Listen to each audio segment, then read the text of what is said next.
God is good. All the time. Larutan natin ang ating Panginoong Jesus. Bago tayo makapag-umpisa, ay ilalaro lamang po natin na dapat ba talaga tayong mag-aral ng ganito? Dahil marami po sa ating mga Katoliko, marami silang mga pananaw na hindi naman naika natin kailangan pakialaman niya. Hindi kailangan respeto, kinaika natin sila. Kaya anaika natin sila, pare-parehas na manika tayo ng Diyos. Dahil, meron po kasi minsan na pag kami ay nangangaral po na katisismo ng simbahan o apologetic, meron po minsan mga nagagalit. Para maintindihan po natin, dahil mamaya ay ma-open po kayo, ay pupunahin po na natin ang purposes. Kailangan pa itang gawin ito. Bakit ang mga pari natin ay hindi ginagawa ito? Dahil sa tunay na simbahan po nasa Biblia, meron po kanyang-kanyang dapat ugaliin. At ito sa akin kapatid na sa sulat po ni Apostol Pablo sa 3:15 na unang Timoteo. Ano bang sabi? Mamatay. Ayan. Ngunit kung ako'y magluhat ng mahabang panahon, ay upang malaman mo kung paano ang dapat sa mga tao na ugaliin nila sa simbahan ng Diyos. Ayun. Ibig sabihin, tinuturo yun pala sa ating mga Katoliko na dun sa kanyang tunay na simbahan, meron po palang dapat ugaliin. Yung may magpadong, yung may magsugal, yung may magsabog. Basahin natin kapatid na JP para klaro, sitas, dahil kung ang inulam namin kanina ay tayo naman ay mag-uulam ng katapot-tapon ng mga kapitulo, versikulo. Sa 12 hanggang 13 ng Ecclesiastes o Ecclesiastes 12:13. Ano ba ang sinasabi? Ito ang wakas ng mga bagay. Nervyos na? Lahat ay narinig. Ikaw ay matakot sa Diyos at sundin mo ang kanyang mga utos. Palakpakan natin ng ating Panginoong Jesucristo. Kaliwanag na naiintindihan natin sa 3 talata lamang na yung dapat po pala natin ugaliin sa tunay na simbahang nasa Biblia ay yung magsunod sa utos ng Diyos. Amen? Amen. Ngayon, ano ba yung isa sa dapat ugaliin na siyang magsunod sa utos ng Diyos? Basahin natin ulit sa 28:20 sa Mateo. Ano pong ating mababasa? Brother JB, ang ating sunod na nabasa. Sige, basa. Na ituro ninyo sa kanila na ganapin ang lahat ng mga bagay na iniutos ko sa inyo. Ayun naman pala. Ibig sabihin, isang utos sa dapat ugaliin sa tunay na simbahan na siyang pagsunod sa utos ng Diyos ay yung pagtuturo. Minsan may nagkaroon sa akin maganda, hindi ko alam kung chismosa. Naman ikaw brother, ang nakasulat naman ganyan, pagtuturo. Hindi naman yung ginagawa niya ng panira. Teka po muna, Lola, nag-bless ako. Alam niyo po Lola, ganito po kasi yan. Tama po, pagtuturo. Ano ba yung konteksto ng pagtuturo? Dahil maraming uri ng pagtuturo. Pero ito, ituturo ko. Tinuturo ko na. At meron naman yung pagsasalita. Kung nagtuturo ko, pwede naman ako magturo na kasinungalingan. Dahil yung ginagawa ko noon. Pero ano ba? Yung konteksto ng pagtuturo, na dapat ko kayo, ano ba ba yun? Hihilayo ko yung ano ba yan? Ano ba? Yung konteksto ng pagtuturo na sinasabi ko sa banal na kasulatan. Brother TV, let us read in 3:16 of 2 Timothy that written by Apostle Paul. Ang lahat ng mga kasulatan na pinasihan ng Diyos ay mapapakinabangan din naman Saan? sa pagtuturo, Una, sa pagtuturo. Ano pa po yung pangalawa? sa pagsansala, sa pagsaway. Ayun. Amen? Therefore, meron po palang mga ministry na tinatawag sa simbahan. At yun po pala yung konteksto ng pagtuturo. Anong sabi? Kapatid na JB, kung natatandaan mo, pagtuturo, pagsansala, at pagsuway. Yung ginagawa po ng aming ministry bago tayo makapagsimula ay yung pagsuway. Ano-ano ba? Sa papaanong paraan ba? Meron pa akong isang pagkakasabi po. Ito, malisyoso ito, lolo. Meron sinasabi, o kita nyo, ang turo ni Kristo pag-ibig. Ba't ganyan ang ginagawa ninyo? Inaaway nyo sila. Totoo ba? O baka chismis na naman po ito. O basahin natin, Brother JP, sa 12:9. O mo pro ka.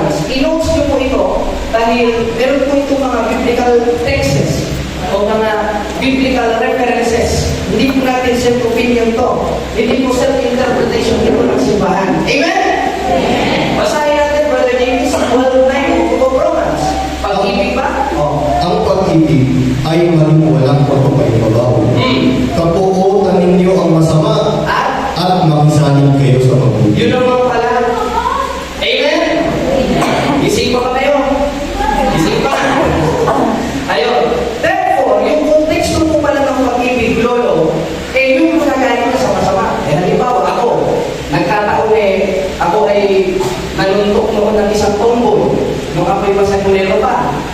Ginawa sa akin ng magulang ko, ikaw, bakit ako? Talagang binumura ko noon. Ikaw, walang yan ng bata ka. Ba't mo sinuntokin pa ko Sabi ng o ibig sabihin pala, wala nang pag-ibig sa akin ng nanay ko. Hindi, bilang magulang, naiintindihan natin na kaya ano na gagawin sa ating mga anak dahil mahal natin sila. Ayaw natin yung ginagawa nila. Amen? Amen. Ganun rin po sa religion. Pag mali, dapat natin silang mahalin. At yung konteksto ng pagmamahal natin sa kanila, hindi po personal, kundi doctrinal. Bakit? 2 Corinthians 10:4 verse 5.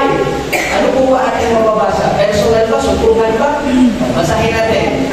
Sapagkat ang mga sandata ng aming pakikilala Meron pa ng sandata. Ito ba yung hawak nila mula po ng sandata? Basahin po natin. ay hindi laban sa laman, Hindi naman pala laban sa laman. Saan? kundi sa harapan ng Diyos. Hindi sa harapan ni Buddha. Sir. Hindi pala sa harapan ni Buddha. Hindi pala sa harapan ni Manalo. Saan? Sa harapan? Ng Diyos Sa harapan ng Diyos. Paano po? Tuloy. ay may kapangyarihan gumiba ng mga buwa. At siyang gumigiba ng mga malimhaha. Amen. Palakpakan natin ang ating Panginoon Diyos.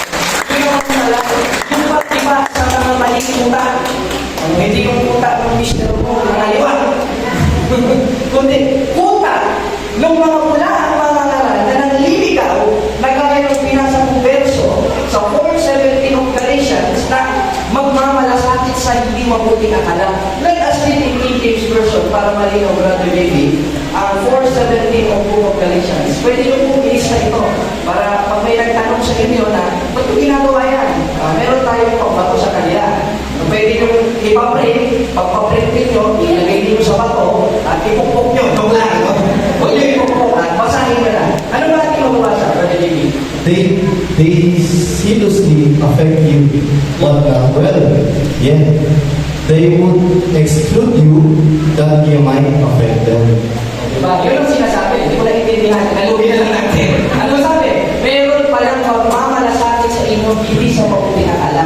Kaya, para ma-counter natin ito, dahil mahal natin sila, obligado tayong mga Katoliko na punahin sila. Kaya meron tayong tinatawag na apologetic ministry. Meron tayong tinatawag na mga debating ministry. Kaya meron tayong pari sa buhol, si Father Darwin Gilgano, nakikipagdebate. Meron tayo sa usapin si Father Greg Mendes, nakikipagdebate. At marami tayong mga Catholic faith defender, lalo na sa Luzon, sa QC, at sa Novaliches, na dinidepensahan ng ating pananampalataya. Masaya ba kayo? Yes! Palagpakan niya natin ang ating Panginoon Kristo. Kaya, bago tayo magpapasimula ay sasabihin muna namin ang aming introduction. Dahil baka mamaya tayo yung mag-away dito. Mahirap na. Ngayon, mag-umpisa tayo sa isang tema.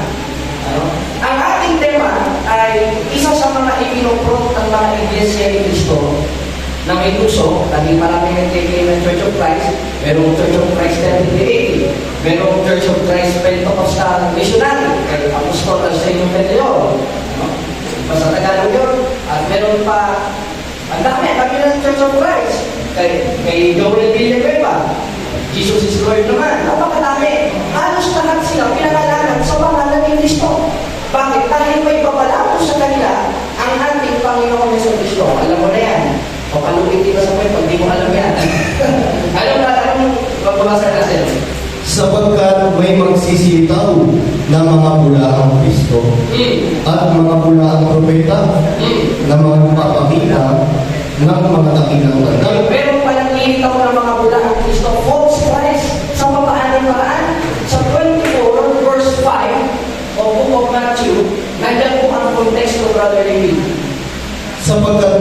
magsisipa dito sa aking pangalan. Ayun, natumbong natin. Kaya pala, meron ang dami, meron Jesus is Lord, meron Pentecostal Missionary Church of Christ, napakadami nila. Dahil ayon mismo sa ating Panginoong Hesus Kristo, meron palang magsisipa nito, nagagamit sa aking pangalan. Ngayon, sino ang alam niyo gano'n, sister, na pumarito sa pangalan ni Kristo, hindi pa nung iglesia ni Kristo? Yung pala yung sinasabi ni Kristo, kaya dapat pala mag-ingat tayo. Amen? Amen! Ngayon, tupukin natin ang kanilang argumento. Ang kanilang argumento, unang binabasa nila ay yung versikulo 16 o kapitulo 16, versikulo 18 ng aklat ng Mateo. Ano po ating mababasa? Basahin natin ba rin yun? Okay. At sinasabi ko naman sa iyo na ikaw ay Pedro, at sa ibabaw ng batong ito ay itatayo ko ang aking iglesia. Ayun. Yan po ang argumento ng napakadami ngayon mga sekta na pumarito sa pangalan ni Kristo.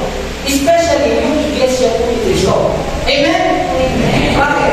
Malinaw na malinaw. Si Kristo nagsasalita. Anong sabi? Ikay Pedro, sa ibabaw ng batong ito, itatayo ko ang aking iglesia. Ang kanilang conclusion dyan, Brother David at mga kapatid, ay, pinuhin nyo, sino ang nagtayo? Si Kristo. Ano ang itinayo? Iglesia. Kaya ano dapat itawag? Iglesia ni Kristo. Ayaw ko lang sabihin, bobo, kanino? Dahil masakit na po sa kanila yun. Mahalin pa rin natin sila. Dahil tao pa rin po sila. Ano? Amen? Amen. Yan po ang kanilang unang argumento. Ang argumento naman ni Mr. Eli Soriano ay yung nasa 43 ng Isaias. Ano ba ang mababasa natin dyan? Pachismis naman kami. 43:7 of Book of Isaiah. Bawat tinatawag sa aking pangalan, Bawat pinatawag ko sa kanyang pangalan, who call in my name? Ano, Roy? ay yung aking nilikha sa aking kalwalatian. Oo, yung aking pinaliwan. Ano ba? Yung aking ginawa. Ayun. Ibig sabihin, ang conclusion naman dyan ni Mr. Soriano, kung malino na malino, tingnan niyo. Mga katoliko kayo. Sa demonyo. Sila. Hindi ba malinaw na yung ginawa ng Diyos dapat tawagin sa pangalan ng Diyos? Kaya sa kanila naman, iglesia ng Diyos. Wala naman po tayo tutulog doon sapagkat nakasulat naman talaga sa Simple Distribution na merong tinatawag na mga iglesia ni Kristo. O basahin natin, mas mabuti. O 16:16 ng Roma, ito talaga yung pinong nila. Makikita nyo rin sa kanilang mga araw, yung mga bagong lublog sa kanilang sekta, makikita nyo, Romans 16:16. Sa kanilang mga tricycle, nakalagay rin, 16:16 o Book of Romans. Hindi naman po nila naiintindihan ito. Mas mabuti, i-follow natin at i-resolve natin kung sino ba ito. Amen?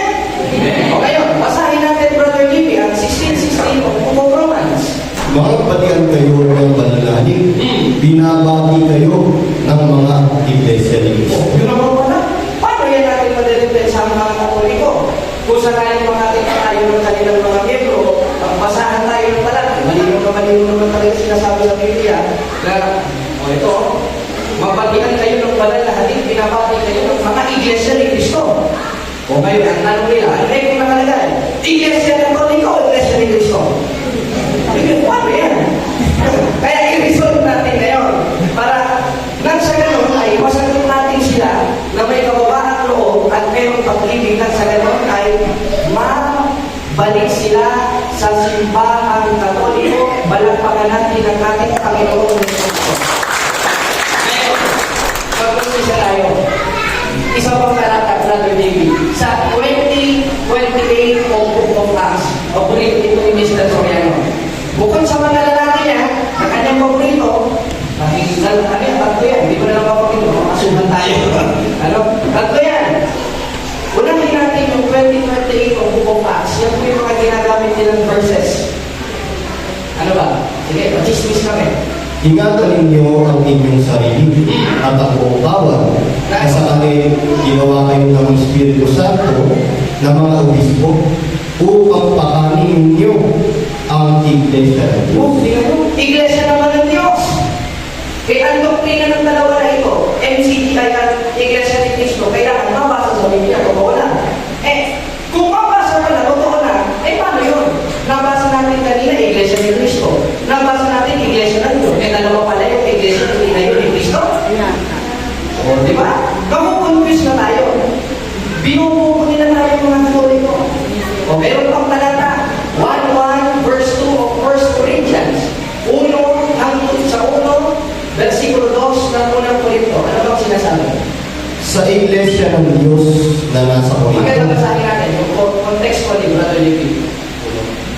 1:1 hanggang sa 1:8. Si Pablo na tinawag na maging apostol ni Yeso Cristo sa pamamagitan ng kalooban ng Diyos at si Sostenes na aking kapatid sa Iglesia ng Diyos na nasa Corinto. Iglesia ng Diyos. Paano yan? Kung ikaw nga naman nagbabasa ng Biblia, wala kang kain, talaga mapapaliw ka. Kaya nga may sinasabi yung lola ko noon na bago ko magbasa ng Biblia, ginatukan ako. Ito naman na yun. May pinipiblia ka, ito mapapaliw yan. Hindi naman po, may kain. Pero pag walang kain, talaga mapapaliw ka. Kumain naman po kami. Anong sabi? Ang sabi, si Pablo na tinawag na maging apostoles sa kalooban ng Diyos at si Sostenes na ating kapatid sa Iglesia ng Diyos na nasa Corinto. Sa 20:28 naman ang doa, ingatan ninyo ang inyong sarili at lahat ng kabilang sa kawan na kayo naman na magigawang obispo upang patayin ang Iglesia ng Diyos. Dalawa. Last, 16:16 of Book of Romans. Salute everyone with a holy kiss. The churches of Christ saluting you. Anong sabi? Mangagpatian kayo ng banal na halik. Binabati kayo ng mga iglesia ni Cristo. Ngayon, sino ba itong iglesia ni Cristo? O iglesia ng Diyos na tinatawag sa Biblia? Ikaw, sister, may idea ka ba kung sino? Wala. Ano? Baka may chismis tayo dyan. Brother Jimmy, ikaw, may idea ka ba kung sino yun? Halimbawa, si Brother Jimmy ay estudyante katoliko. Ngayon, pinasahan ka ng 20:28 o Book of Acts, 16:16 o Book of Romans, may idea ka ba kung sino yun? Wala. O wala tayong idea. Because anyone can claim a statement from the Bible. Kahit yung chismosa ng kapitbahay, kahit i-claim yan. Kine-claim niya ng ano eh, pagtotoo asawa niya eh. Kaya, because we can do a private interpretation. Amen? Lahat pwedeng magtangki ng nakasulat sa Biblia ay tutusan namin. Kung marunong magsalita yun, kaya nung magtayo ng sekta. Kaya yung Biblia namin. Kung yun ay nagsasalita nakakaintindi, kaya nang angkinin ang nasa 16 na bata. Bakit? Because we can do a private interpretation. Amen? Kaya, ang gagawin natin, gagamit tayo ng kasaysayan. Gagamit tayo ng mga booklet nila kung sino ba at asan ba yung mga nabasa natin iglesia na sa Biblia. Ready ba kayo? Introduction pa lang yun. Huwag po kayong naanukin. Una, i-resolve natin ang nasa 16:16 o Book of Romans. Tandaan niyo, isimulat ito 33 AD. First century. Ilan? O first century. Ngayong isinulat ng first century, saan itinayo?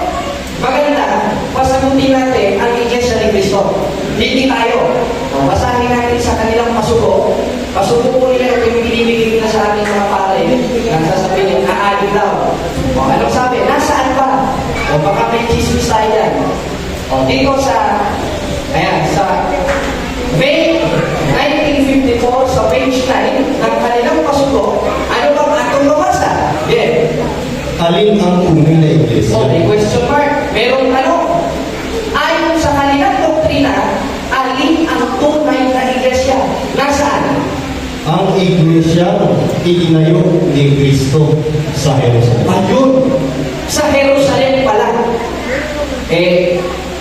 Inaangkin nila, sila daw yung nasa 16 ng Roma. Saan ba sila itinayo? Yung iglesia ni Cristo, saan ba sila itinayo? Sa Pilipinas. Inaangkin nila na sila yung iglesia nasa Jerusalem. Inaangkin nila. Sila itinayo sa Pilipinas. Yung itinayo sa Jerusalem. Galing din ako dyan. Ayun si. Diyan pa lang namin malalaman. Bakit? O, basahin natin ito.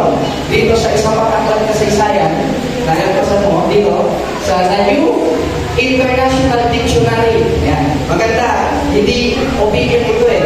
Ayan. Sa New, ito, ang magbuhat, Brother JP. Para makita. Tama nga si Tita Dori, kailangan meron ano. Meron tayong ano. Ayan.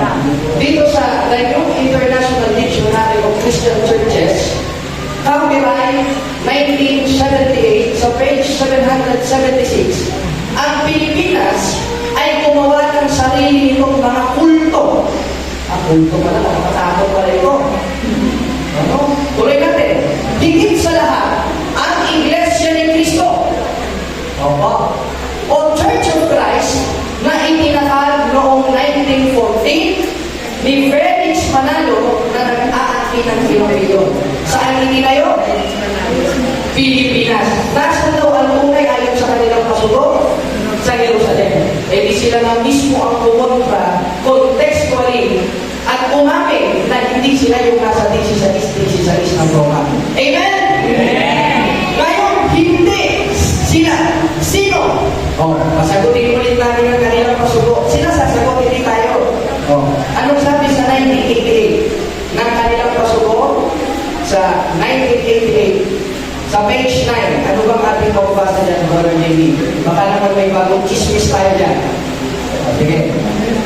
Ito, basagin niyo po. Pakinggan po. Ayan. Maganda basahin yung Brother JB.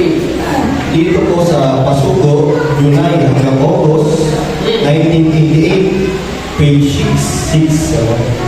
Even secular history shows. Sabi, even secular history shows.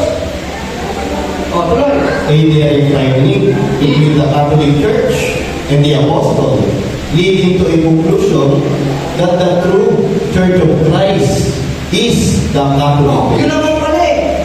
Ang sabi, even the circular history shows a direct time link between the Catholic Church and the Apostles, leading to a conclusion that the true Church of Christ is the Catholic Church. Wala pa ka natin ang Panginoon.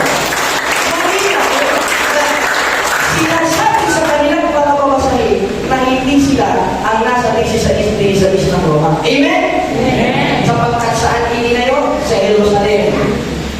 Bukod sa Jerusalem itinayo. Sino ang nagtayo? Si Kristo. Ngayon, kung si Kristo ang nagtayo, sino namang nagtayo sa kanila? Maganda. May chismis lang natin kaya sister. Ano bang chismis natin? Hindi ka namin sa kanilang registro. Ayan. Sa registro nila, sa Security and Exchange Commission. Anong sabi? Ito, that the founders Founders, nagtayo. of this association are Felix Manalo, Amen? And therefore, mga booklet na mismo nila nagsasabi kumaamin na hindi talaga sila yung tinutukoy sa 1616 o Book of Rome. Bakit? Una, kailangan natin malaman ng mga halili. Ang nagtayo, si Kristo. Itinayo sa Jerusalem. Ang unang namahala, si Kristo. Ngayon, pumasa pa sa kanila? Sagot kayo. Hindi sa kanila pumasa. Palampakan natin ang aking Panginoon. Hindi sa kanila pumasa na mismo sila ang nagsabi nun. Bakit? Dahil ayon sa kanilang babasahin, ang founder nila, si Manalo. Ang unang namahala sa kanila, si Manalo. Itinayo sila sa Pilipinas. At bukod sa itinayo sila sa Pilipinas, maliwanag na maliwanag, inamin nila na yung tunay na Iglesia ni Cristo ay ang Iglesia Katolika, Apostolika, Romana, palampakan natin ang aming Panginoon. Opinion po nila yan. Ngayon, punta pa tayo sa opinion ng kasaysayan. Pero bago yan, himay-himayin muna natin yung nasa Biblia na mga talagang binasa natin kanina. Dahil baka mamaya, mag-iwan po sa inyo ng conclusion. Dahil nabasa na naman natin, Iglesia ni Cristo. Tapos mamaya, nabasa natin, Iglesia ng Diyos. Isa lang ba ito? Yes, isa lang po ito. Dahil ang tinayo po ni Cristo na binasa natin kanina sa 1618 of Book of Matthew is singular. Hindi po plural. Bakit singular? Itatayo ko ang aking iglesia. Hindi mga iglesia. Isa lang ang kanyang tinayo. Ngayon, anong tawag dun sa mga iglesia? Kanyang itinayo. Una, tinawag ito sa 2028 na gawa. Basahin ulit natin, Brother JP, para mag-clarify ulit sa ating mga isipan. Maski sa akin, dahil natututo rin ako sa ating mga sinasabi. 28 of Book of Acts. O 2028, basahin din natin. Yan ang ating sumong kalabasa. Chickball. Okay. Ito nakalagay. Ingatan ninyo ang inyong sarili at ang buong kawan na sa kanya'y ginawa kayo ng Espiritu Santo na mga obispo upang pakanin ninyo ang iglesia ng Diyos. Ayun. Una, tinawag nitong iglesia ng Diyos. Ngayon, iisa lang ba yung iglesia ni Cristo, iglesia ng Diyos? Sa ikaliliwanag ng lahat, yung Diyos po na tinutukoy dito, yun po ang ating Panginoong Jesucristo na nagtayo ng simbahan na yun. Kaya tinawag na iglesia sa Diyos o iglesia ng Diyos. Sino yung Diyos na yun? Dako naman tayo sa argumento ng iglesia ni Cristo. Kaya, magkataka kayo, hati po ang paliwanag ng MCGI at ano dito eh. Kung sa kanila kayo makikinig, magkakaroon talaga ng contradiction sa Biblia. Bakit? Dahil unang-una, hindi naman kasi sa kanila nanggaling ang Biblia. Kaya, kahit parang pumulot lang ng pantay butas, isinuot na lang kahit hindi kasa sa kanya, yun, magkalus-lus tuloy. Ganun rin, biblically speaking. O, kumuha ka ng mga ano sa Biblia, hindi mo naman inintindi yung konteksto, magkakaroon na ng contradiction. Ganun po ang nangyari sa dalawang sekta na yan. Yung isa, kinuha yung Churches of Christ. Yung isa naman, kinuha yung Church of God. Yung pala totoo, ito rin ang totoo. Nagkaroon na ng banggaan sa Biblia. Kaya tuwan-tuwa ang mga Muslim sa atin. Bakit? Because they have no authority to preach. Wala silang otorisasyon magbasa ng Biblia. Amen? Dahil galing ang Biblia sa simbahang Katoliko. Ang nag-compile ng Biblia ang simbahang Katoliko. Basahin natin sa kasaysayan. Year 405 AD. Sino ang nag-compile? Sino ang bumuo? Pupunta tayo dyan. Ito nung 405 AD, Pope Damasus and Saint Jerome. May manalo ba? Wala. May Soriano ba? Wala din. Kaya makikita nyo, sa kanila, kayo maniniwala, magkakaroon talaga ng katatawanan sa Biblia. Kung sa kanila. Pero sa ating mga Katoliko, klaro-klaro mga kapatid, walang magkakaroon ng contradiction, hindi magkakaroon ng error, sapagkat tayo ang may mga bumasa. Because the Bible is a Catholic book, not a Protestant book. Palakpakan natin ang ating Masaya ba kayo ngayon? Antok ba kayo? May kapitol, may kapit tayo. Ngayon, kung ang Biblia ay Katolikong libro, may karapatan ba sila magbasa? Wala. Kung ang Biblia ay Katolikong libro, may karapatan ba silang mag-interpret? Wala. Dahil pag sila nag-interpret, pare-parehas tayo may palo sa buwet, palampakan natin ang aming kaya paliwanag na yung Church of God, yung subject of the sentence po ng God doon, yun ang ating Panginoong Jesucristo. Kaya yung Church of Christ and Church of God na sinasabi sa Biblia, isa lang po yun. Ang itinayo yun, first century. Ngayon, kung itinayo yung first century, maliwanag na maliwanag, saan itinayo? Sa Rome. Sa Jerusalem. Sa Jerusalem. Ngayong sa Jerusalem itinayo, anong nangyari doon sa iglesia na sa Jerusalem? 28, 19 ng Mateo. Kapatid na JB, baka mamaya, nandiyan lang pala sa labas. Umanig na tayo. So, dahil dito, magsiyahon nga kayo at gumawa kayo ng mga alagad sa lahat ng mga bansa. At sila'y inyong bautismuhan sa pangalan ng Ama at ng Anak at ng Espiritu Ayun. Santo. Ibig sabihin, yung utos pala, doon sa iglesia itinayo sa Jerusalem, mangalat sa bawat bansa. Kailan nangalat? First century pa lang nangalat na. At walang iglesia nangalat noong first century, kundi si Parang Katoliko lang. Masaya ba kayo? Yes! Ito, masaya pero malungkot. Masaya. Yes. Kaya maliwanag na maliwanag po na yung iglesia itinayo ni Cristo na tinawag na iglesia ng Diyos at iglesia ni Cristo nangalat. Kaya meron tayong mababasa sa 1:1 verse 2 of 1 Corinthians, Church of God in Corinthians, na ayon sa kailan na naturuan ng mga apostoles, anong ating mababasa?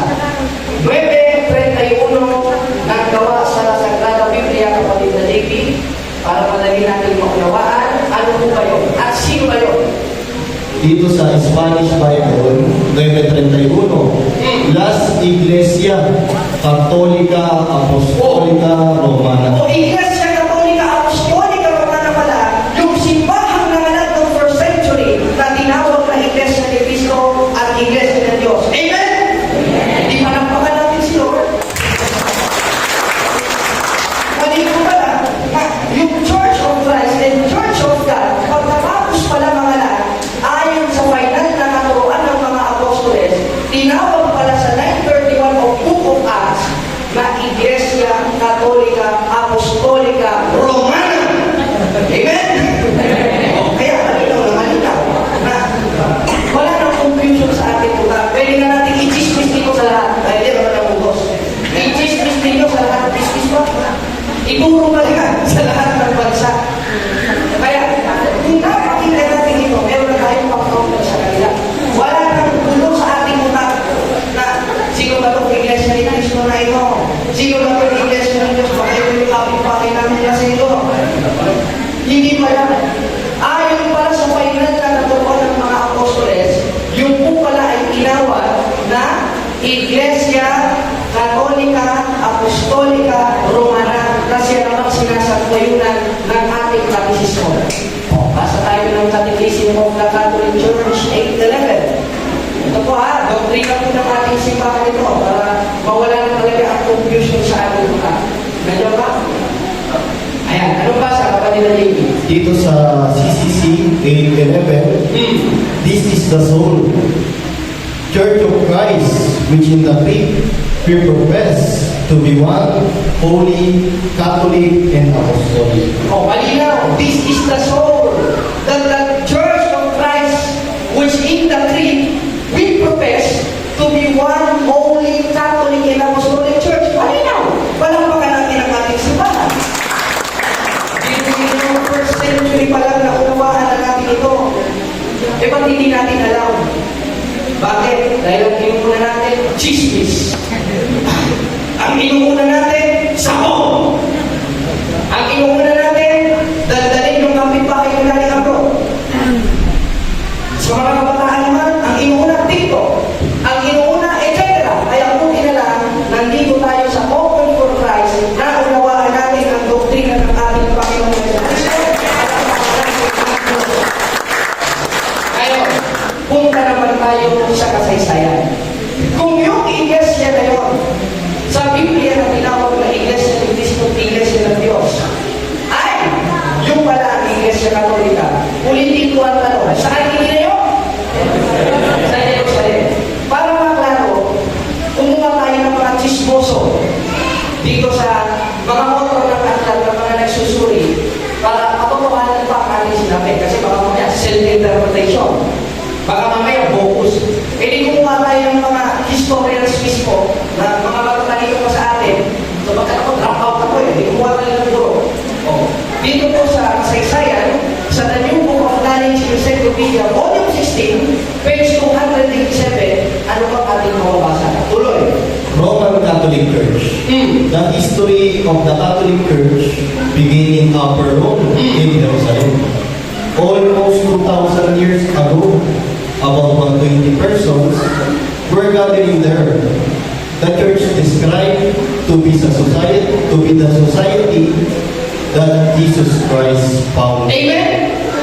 Kaya kasaysayan na mismo ang nagsaad na yung iglesia palang itinayo sa Jerusalem, yung pala ang Iglesia Katolika at that society founded by Jesus Christ. Ngayon, kung founded by Jesus Christ, anong nangyari? Ulitin natin, nangalan sa bawat bansa. Kaya nga ayon sa kaso natin, tuwing mahal na araw, magmula sa Jerusalem, lahat ay inyong libutin at aralan ng magaling. Yun ang sabi ng ating kaso. Kaya magmula sa Jerusalem, nakarating sa ibang bansa. Saan bansa? Unos 7 ng Roma. Chismis. Nasaan? Sa lahat ninyong nasa Roma, Nasa Roma na pala. Tuloy. mga iniibig ng Diyos, tinawag ng mga banal, sumainyo nawa ang biyaya at kapayapaan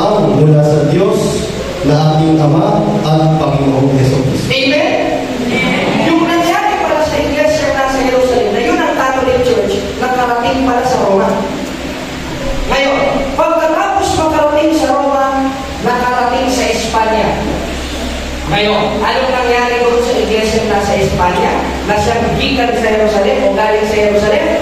O basahin natin, the Philippine a unique nation, Tysonia cited sa page 123. The greatest legacy of Spain to the Philippine people is Christianity, especially the Roman Catholic religion. Oh, Strangely, this religion was Asian in origin, being founded by Jesus oh, Christ. natumpok. Amen? Amen. Ibig sabihin, yung galing sa Jerusalem, nakarating sa Roma, at yung nakarating sa Roma, nakarating sa Espanya. At yung nakarating sa Espanya, nakarating sa Pilipinas.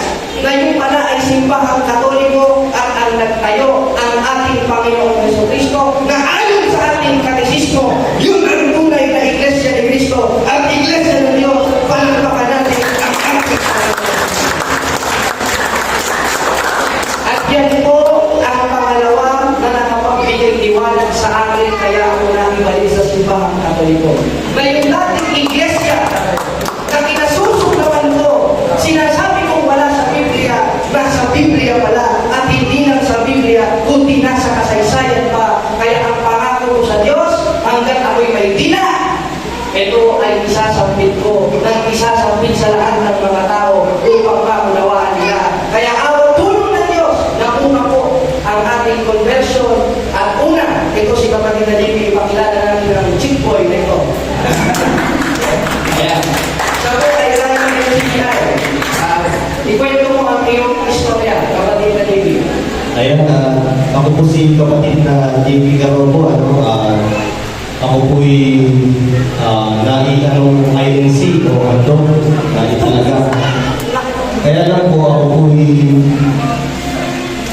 hindi na, ang aking unang religion sana ay Catholic Church. Gusto ko na kumalip sa Catholic Church dati.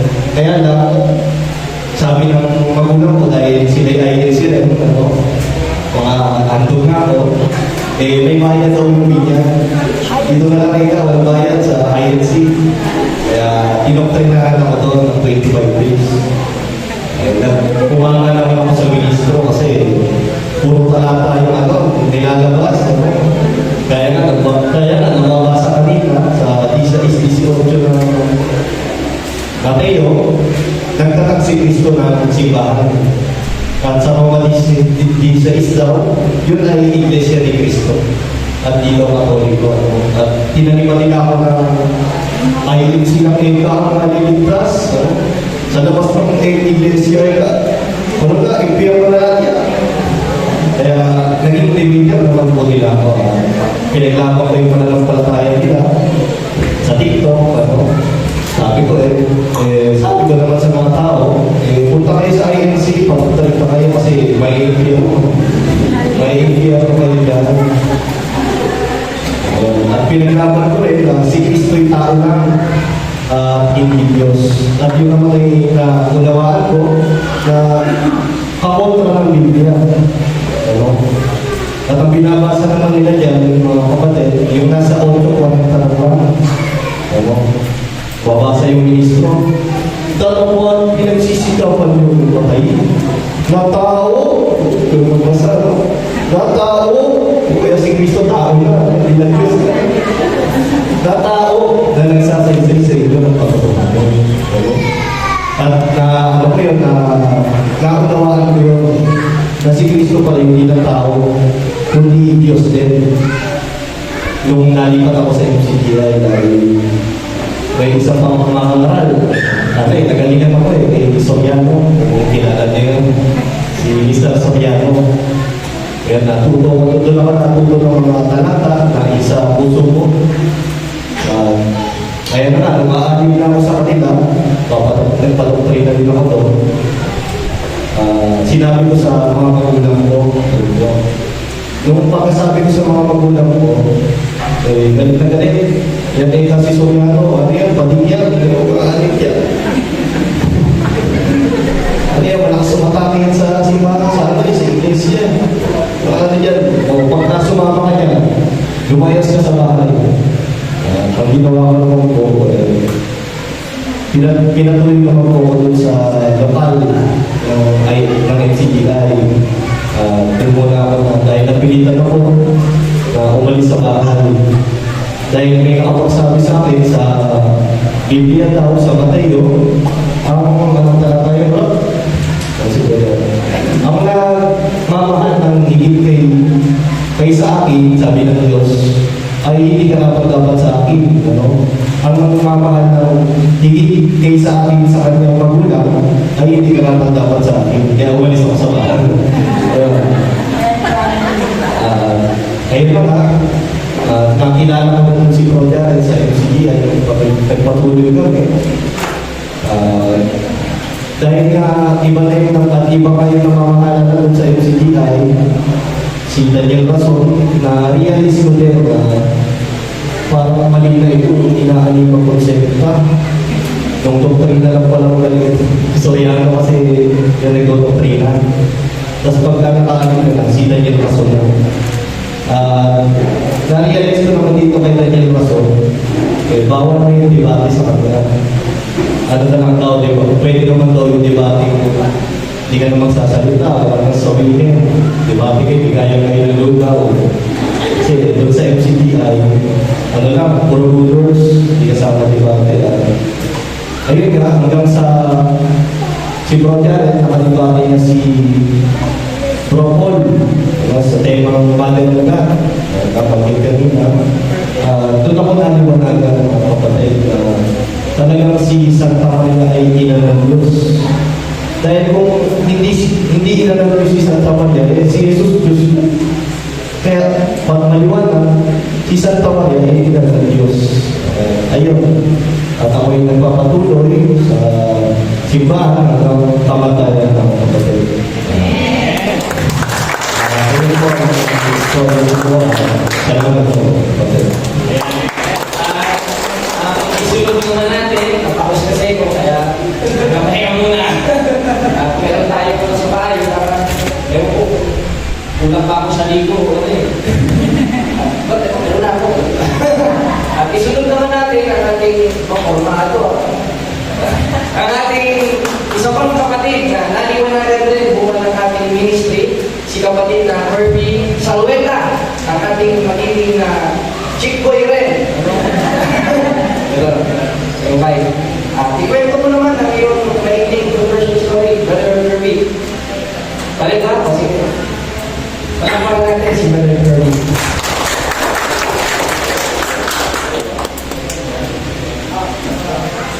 Maraming salamat sa pagkakataon ng kapatid Jared. So, makikita na sa amin. Dito na po, pagtagalin na. Nagsimula po kasi nung pandemic po ay nag-away kami ng kapatid ko. Sinimula ko na po nung bago po yung biyak po ako nang kasi napapanood ko rin po nung bata pa ako nung elementary po ako noon ay mga Superbook series, tapos tuwing Holy Week yung mga Bible series po. Kumbaga nagkakaidea na po ako kung ano pa nilalaman doon sa Bible. At binyagang Katoliko po kami magkakapamilya, pero hindi po kami ganoon maraming alam sa mga Biblia. Kumbaga nakagisnan po namin pananampalataya po noon. Napansin ko po ang aming tatay ay nagbabautismo ulit kahit sa binyagang Katoliko kami kasi di ko po nung maintindihan. Pero tumatak po sa akin noon, nung grade 7 po ako ay yung mga natanggap, bali, simula po ay nakatanggap po ako ng mga pamasko ay pinabili ko po yun ng Biblia online. Protestant Bible po siya noon at siguro po mga 3 araw, binasa ko lang po sa aming bahay at namulat po ako noon sa kahit pa paano ay mga katotohanan na galing kay Panginoon Kristo po. Kasi po, nabasa ko doon, unless someone is born again, he cannot see the kingdom of God. Kumbaga po, ang naging bataya po sa akin noon ay bakit siya nung nagpabautismo. Kasi nga po, nasusulat po yung subukop dyan, na sabi ko po kanina, kinausap ni Jesus Christ si Nicodemus, subukop po.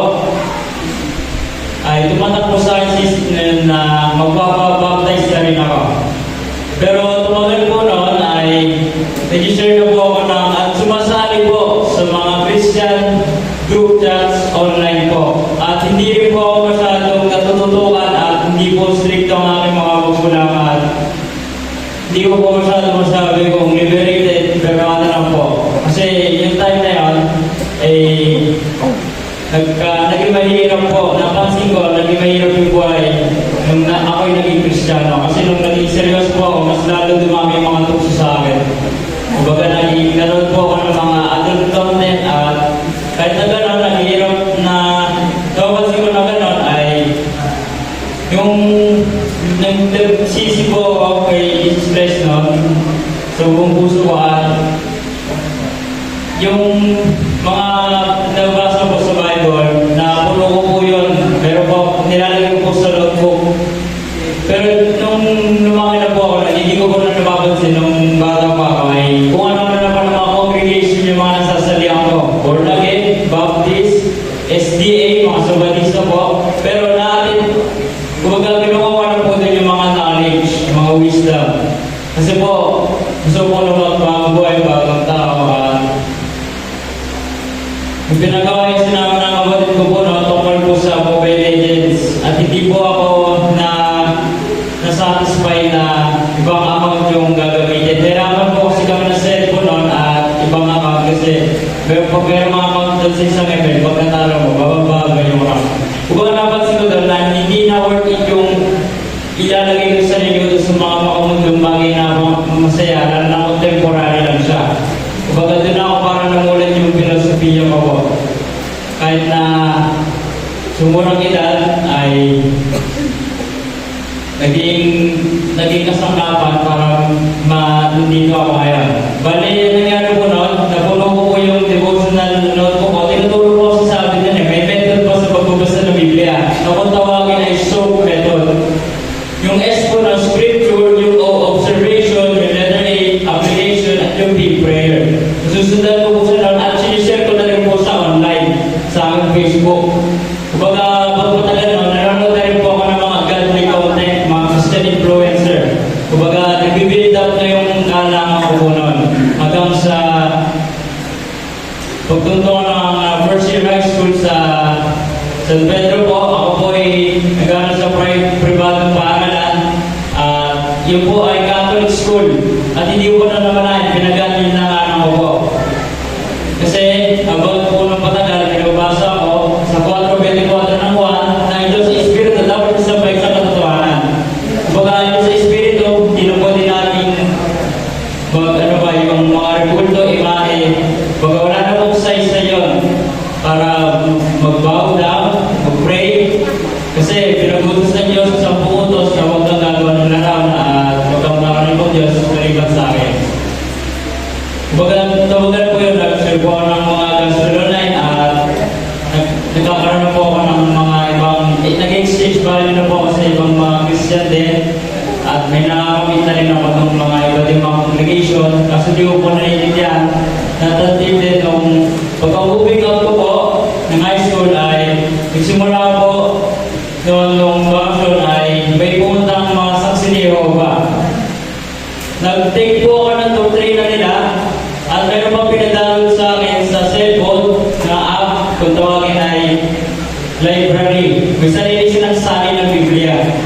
Kahit na nabasa ko doon, bawal magdagdag, bawal magbukas, hindi ko po pinapakinggan yung sinasabi ng ilang mga tao na ito mga Jehovah, may paniwala. Kumbaga ako mismo sa sarili ko, inalam ko.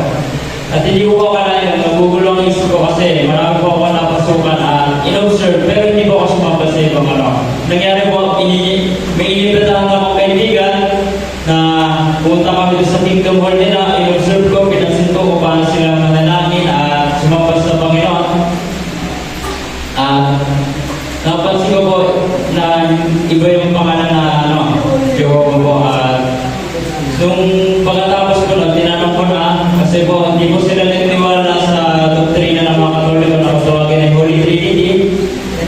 At tinanong ko po doon na bali kasi ayon sa referensya na nabasa ko doon sa Book of Job, Rito Book of History, sabi ko, may tinuro po ba si Jesus Cristo na pangalan ay Jehovah sa mga tao o apostles?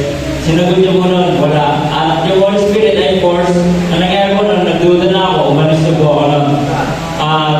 Kasi po dito, ay may po ako manood ng mga documentary movies at naging abuse ko po yan. At napansin ko po doon, lalo na po yung mga Tagalog movies,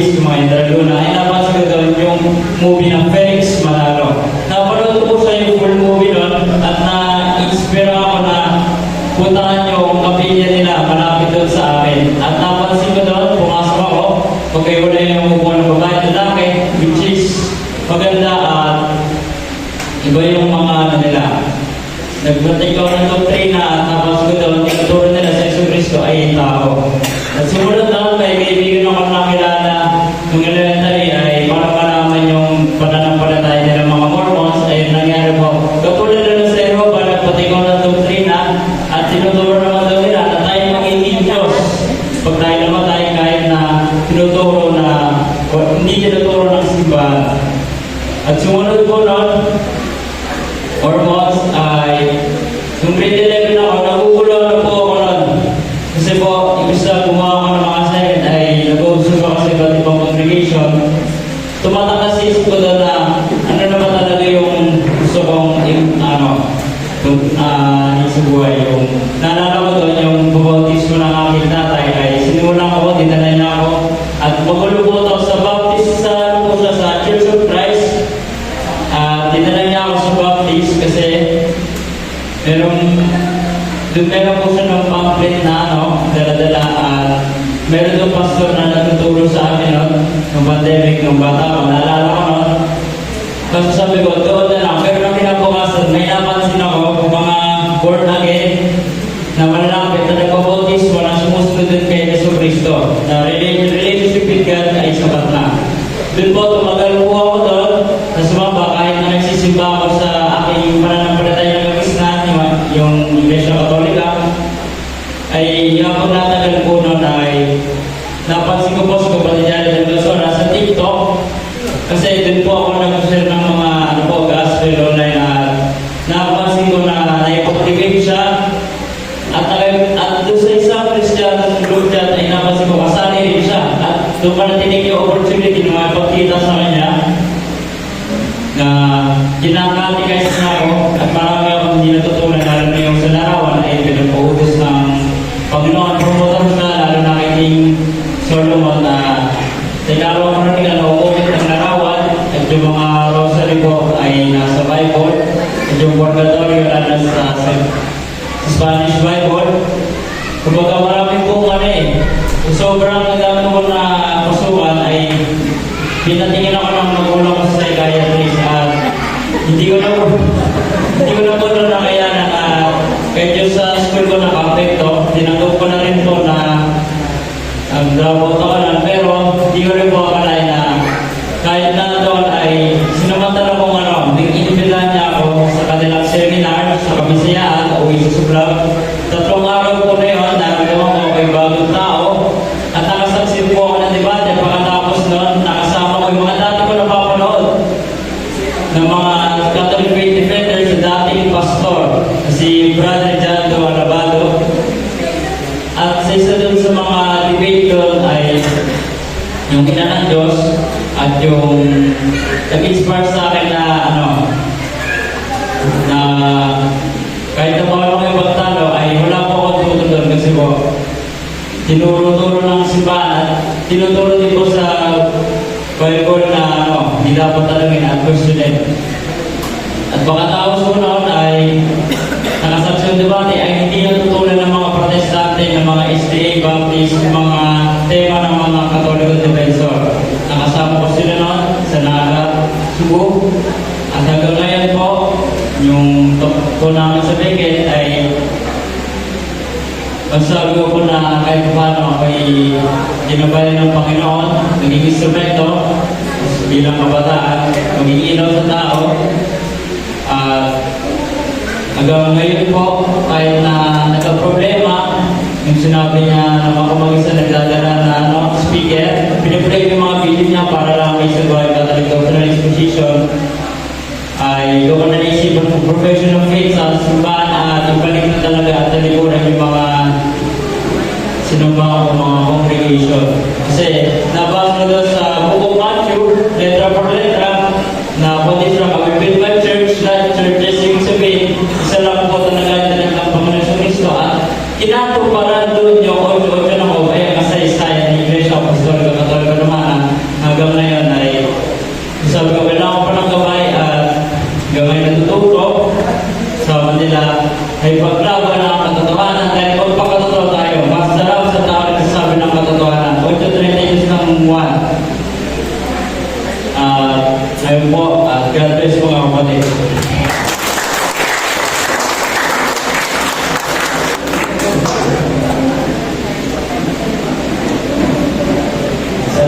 ay yung pagpapasyon, ay pagpapanalan. Nandito po ang ating mga converted. Bago po tayo makapagpapos, nandito po si Ida Dory, palagpakan natin. Question na sa lupa. Okay. Thank you, Brother Jared. Pwede tayo mag-open forum. Meron pa tayong oras, di ba? Anong oras na ba? Okay, so 10 minutes. Okay, ang 9 o'clock, meron tayong 10 minutes. Question. May question tayo?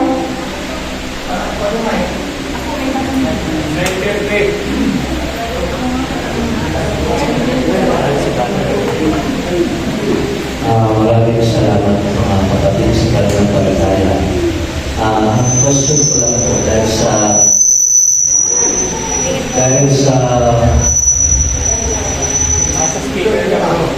ito. So ang question ko lang po sa mga kapatid natin. So ngayon po naliwanagan na po kayo sa inyong pagbabalik sa ating pinaniwalaan ngayon na Iglesia Katolika. Paano nyo sinusuportahan ngayon yung gamit ko yung paniniwala, paano nyo sinusuportahan yung mga mahal nyo sa buhay para makayat nyo dito, no, sa paniniwala dito sa Iglesia Katolika, at paano naman kayo nyo sinusuportahan ng mga mahal nyo sa buhay? Una po, ang aking mga magulang talaga ay mga Katolik talaga. Ang aking lola, doon ako lumaki dahil pinirihan ko ng aking magulang, umalas na. Umalis na, nag-asawa ulit. After maghiwalay, may asawa na naman. Dalawa. At after mo, meron na naman isa. Kaya doon po ako lumaki sa aking lola. At sila po ay mga nilulong Katoliko noon. Kaya wala po naging problema nung ako po ay bumalik. Susuportahan po kami sa isa't isa. Minsan kinakatigaysun sila, pag magsisimba sila, ituan ko sila yung pag-umpisan, kung paano ang tamang pag-umpisan. Ewan ko lang po dito kung ito may mga problema. Yun po, nagkakaroon po ng problema nga ako pag uwi ako dun sa bahay. Mag-aaral ako ng aral ng simbahan. May bumubulong.